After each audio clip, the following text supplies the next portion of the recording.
Assalomu alaykum aziz qadrdonlar, hurmatli tadbirkorlar. Sizlar uchun ajoyib bir yangilikni taqdim qilmoqchiman. Biz Abr Motors jamoamiz bilan birgalikda Iman Invest jamoasiga hamkorlik taklifini qildik va ular bu hamkorligimizni qabul qilishdi. Endi siz azizlarga yanada qulay, yanada imkoniyati keng bo'lgan avto savdosi bo'yicha takliflarni kiritmoqchimiz. Siz xohlagan mashina turingizni dunyoni xohlagan joyidan buyurtma berishingiz yoki bizni qo'limizda bo'lgan mashinalarga buyurtma berishingiz, sotib olishingiz mumkin va buni nasiya savdosi asosida amalga oshirishingiz mumkin. Nasiya savdosida imkon qadar o'sha foyda murobaha shartnomasi asosida bo'ladi.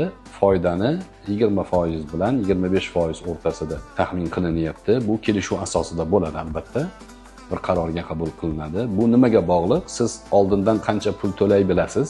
O'sha miqdorga ko'ra siz bilan kelishuv asosida nasiya savdo qilish imkoniyatimiz bor. Shoshiling. Agar bu taklif sizga ma'qul bo'lsa, Imanum ilovasini yuklab oling va nasiya bo'limida ariza qoldiring.